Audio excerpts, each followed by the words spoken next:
जय हिंद साथियों, मित्रों नमस्कार।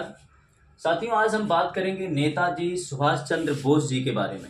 नेताजी सुभाष चंद्र बोस के बारे में आज हम उनके बारे में बहुत कुछ बताने वाले हैं कि उनका पारिवारिक जीवन कैसे रहा है, मतलब वो अपने परिवार के साथ उनका तालमेल कैसा था, उनके परिवार की आर्थिक स्थितियाँ क्या थीं, उनका जन्म कहाँ पे हुआ, ये सब जानकारी हम इस वीडियो में आपको देने वाले हैं। और वो राजनीति में कैसे आए। आपसे निवेदन है कि यदि आप मेरे चैनल पर नए हैं तो कृपया चैनल को सब्सक्राइब करने की कृपा जरूर करें, ताकि हर वीडियो की नोटिफिकेशन आप तक पहुंच सके। मैं ऐसी वीडियो आप तक पहुंचाता रहूंगा। मित्रों, तो सबसे पहले ध्यान देना है, नेताजी का जन्म हुआ था 23 जनवरी 1897 को हुआ था, शनिवार के दिन। 23 जनवरी 1897 को उनका जन्म कहाँ पर हुआ था? उड़ीसा में हुआ था। नेताजी की जो पहले की पीढ़ियाँ थे, मतलब उनके पिताजी के जो पहले के वंशज थे, वो कहाँ के थे? महीनगर के वंशज थे। ध्यान देना, महीनगर के वंशज थे। महीनगर कोलकाता से करीब 8-10-12 मील दूर है वहाँ से। तो वहाँ के लोग, मतलब वहाँ के वंशज थे, लेकिन इनके पिताजी आके उड़ीसा में बस गए थे और नेताजी का जन्म वहीं पर हुआ है। नेताजी के पिता का नाम था जानकीनाथ बोस। उनके पिताजी का नाम था जानकीनाथ बोस। यहाँ पर यह भी लिखा है कि वंशज कहाँ के थे? महीनगर के वंशज थे। उनकी माता जी का नाम था प्रभावती। हथलेखा के दत्त परिवार से बिलोंग करती थी वो। कहाँ से? हथलेखा के दत्त परिवार से बिलोंग करती थी। अब नेताजी का जो स्नातक हुआ है वो कोलकाता विश्वविद्यालय से, यहाँ पर लिखा भी हमने, देख रहे होंगे आप। उनका जो स्नातक हुआ, जो ग्रेजुएशन हुआ उनका, कोलकाता विश्वविद्यालय से 1919 में हुआ था। और आपको ये भी ध्यान देना है कि नेताजी ने 1919 में ही सिविल की परीक्षा, सिविल सेवा की परीक्षा, सिविल सर्विस की परीक्षा उत्तीर्ण कर लिया था। मतलब उनका सिलेक्शन हो चुका था सिविल सेवा में। मतलब वो बहुत बड़ी पोस्ट होती है, आप समझ ही सकते हैं। सिविल सेवा की परीक्षा उत्तीर्ण कर लिया। उसके बाद उन्होंने, साथियों ये भी ध्यान देना है आपको, कि उन्होंने 1921 में इस पद से भी त्याग पत्र दे दिया था। त्याग पत्र क्यों दे दिया था? यहाँ पर आप देख रहे होंगे लिखा है कि अरविंद घोष जी की त्याग पत्र से वो प्रेरित हुए थे। क्यों हुए थे अरविंद घोष जी के भी बारे में हम बताएंगे, वीडियो के अंत तक बने रहिएगा। अरविंद घोष जी की वीडियो में, दूसरी वीडियो में बताऊंगा उनके बारे में, लेकिन इस बात के बारे में जरूर बताऊंगा कि उन्होंने क्यों त्याग पत्र दे दिया। पहले मैं उनकी सारी जानकारी, ये सब जानकारी आपको दे देता हूं। अगर उनको जात की दृष्टि से उनको देखा जाए तो वो कायस्थ में आते हैं। किस में आते हैं? कायस्थ में आते हैं। अच्छा, भारतीय परंपरा, इसमें लिखा है भारतीय राष्ट्रीय कांग्रेस के अध्यक्ष वो कब बनाए गए? यहां पर देख सकते हैं आप, 1938 में बनाए गए थे। किसके द्वारा? महात्मा गांधी ने उनको बनाया था। किसने बनाया था? महात्मा गांधी जी ने उनको बनाया था। महात्मा गांधी जी के द्वारा ही 1938 में भारतीय राष्ट्रीय कांग्रेस के अध्यक्ष बनाए गए थे। कई बार लोग बोलते हैं कि महात्मा गांधी जी और सुभाष चंद्र बोस जी बिल्कुल अलग अलग रास्ते पर चलते थे। देखो, उन दोनों का उद्देश्य एक ही था, देश को आजाद कराना, अंग्रेजों की गुलामी से देश को आजाद कराना। हो सकता है रास्ते कुछ अलग अलग हो सकते हैं, लेकिन उनके दोनों के उद्देश्य एक ही थे। अब बोस कुल के संस्थापक कौन थे? दशरथ बोस थे। बोस कुल के संस्थापक कौन थे? पहले जो संस्थापक थे वो कौन थे? दशरथ बोस। उनके 2 बच्चे थे, इसका भी मैं जिक्र करूंगा अगली वीडियो में। ध्यान देना, पल्लाई परंपरा के अनुसार कायस्थ की 2 श्रेणियां होती हैं। कायस्थ की 2 श्रेणियां, मतलब जो सुभाष ये बोस बोले जाते हैं, कायस्थ होते हैं, इनकी 2 श्रेणियां होती हैं। एक श्रेणी कौन सी होती है? कुलीन श्रेणी। दूसरी कौन सी? मौलिक श्रेणी। कुलीन श्रेणी में भी 3 आते हैं, एक बोस, घोष, मित्रा, और मौलिक में दत्त, डे, राय। ये आपको ध्यान देना है। कौन कौन से? कुलीन और मौलिक, इनमें 3 दोनों में है। अब यहां पर ये ध्यान देने वाली बात है कि बोस, इसका मतलब कुलीन में ही आते थे। सुभाष चंद्र बोस जी जो थे, बोस कुलीन में ही आते थे। अब यहाँ एक चीज और ध्यान देना है यहाँ पे, कि ऐसा भी था उस समय कि ये जो कुलीन वर्ग के लोग थे, मतलब कुलीन थे, ये मौलिक लोगों के यहाँ शादी नहीं करते थे अपने बच्चों की।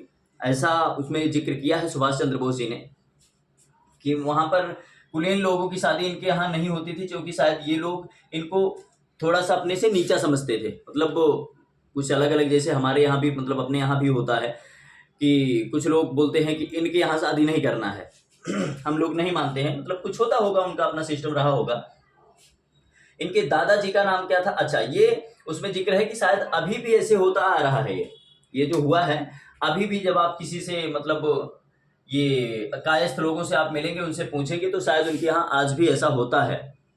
फिर बाद में ये सिस्टम, इस सिस्टम में थोड़ा सा बदलाव आया था कि जो इनके सबसे बड़े बच्चे होंगे वो अपने सबसे बड़े बच्चे की शादी इसमें कर सकते हैं, ऐसा हुआ था। बाकी बच्चों की तो नहीं करते थे, लेकिन सबसे बड़े बच्चे की शादी यहाँ पर कर देते थे। इनके दादाजी का नाम था हरनाथ बोस। क्या नाम था? हरनाथ बोस। अब यहाँ पर यह ध्यान देने वाली बात है, ये धार्मिक और वैष्णव थे। कौन थे? धार्मिक और वैष्णव थे। धार्मिक भी थे, वैष्णव भी थे, अहिंसक थे, बिल्कुल ये ध्यान देना, अहिंसक थे। यहाँ पर एक जिक्र अभी मैं करूंगा, मतलब बहुत बड़ी बात बताने जा रहा हूं कि जो आपको ध्यान देना है। ये तो थे इनके दादाजी हरनाथ बोस जो थे, हरनाथ बोस, ये धार्मिक और वैष्णव परंपरा के थे, अहिंसक भी थे, मतलब हिंसा से बिल्कुल दूर रहते थे। हिंदू परंपरा के अनुसार जब देखा जाए तो ये शाक्त थे। क्या? शाक्त थे। अब यहां पर आपको ध्यान देना है कि इनके दादाजी जो थे वो अहिंसक थे, लेकिन जहां के ये लोग हैं, मतलब बंगाल में कोलकाता में आप देखेंगे वहां पर दुर्गा पूजा होता है, तो पूरे देश की सबसे बड़ी दुर्गा पूजा वहीं मनाई जाती है। आपको शायद आइडिया होगा।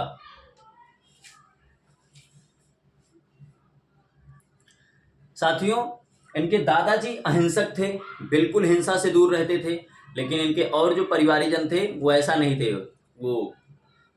अच्छा, अब वहां पर ये ध्यान देना है कि अहिंसक लोग तो बिल्कुल इससे दूर रहते हैं, लेकिन हिंसा करने वाले लोग इससे दूर नहीं रहते हैं।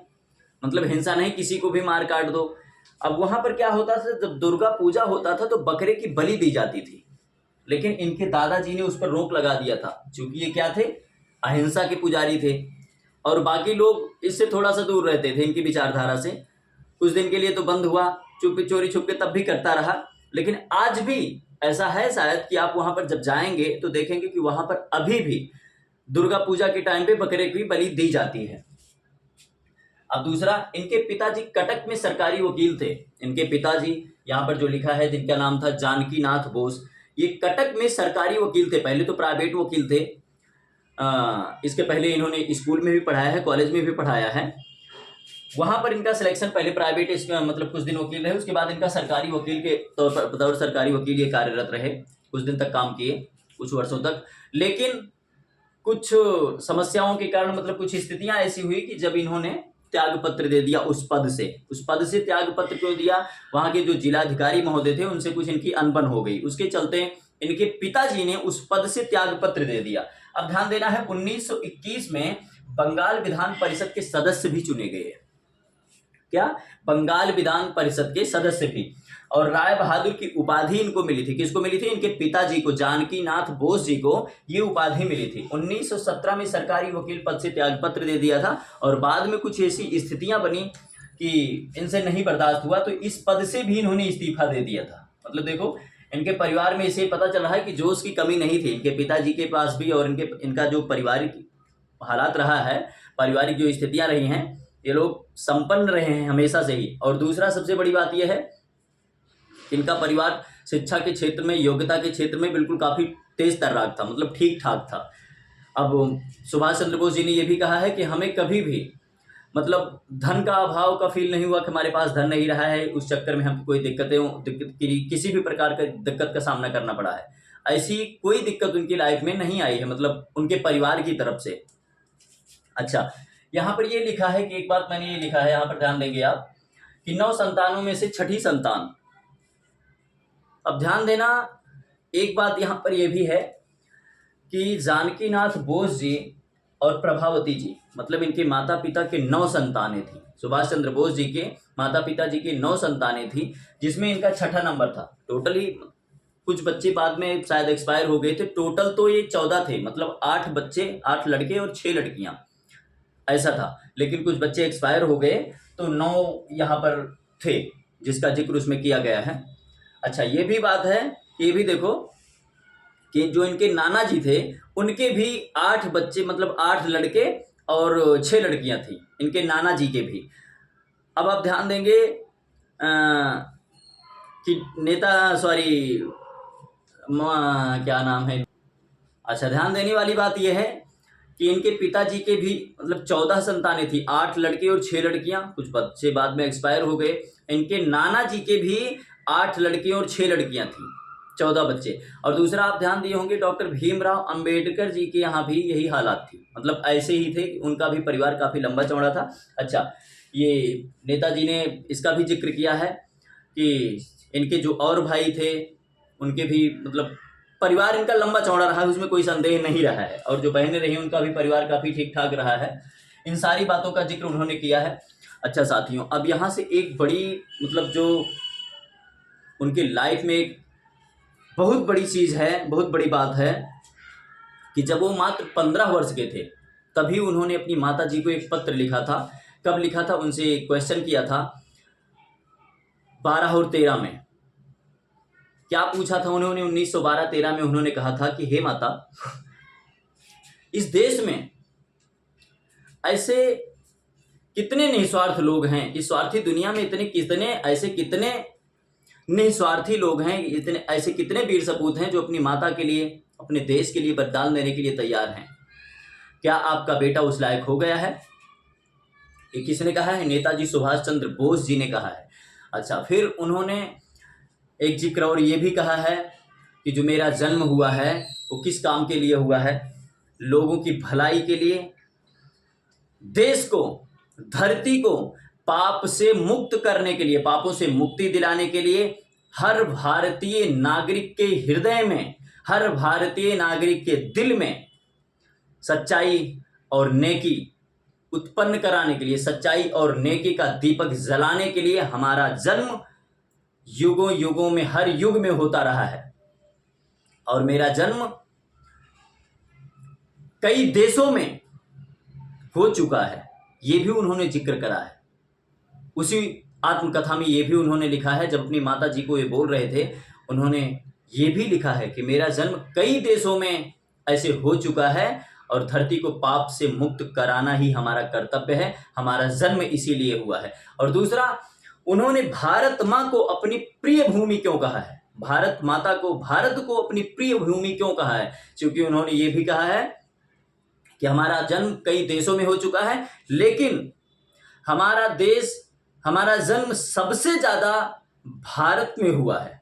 मतलब हमारा जन्म जो है वो कई देशों में होता रहा है, लेकिन जो कई बार जन्म हुआ है वो कहाँ पर हुआ है?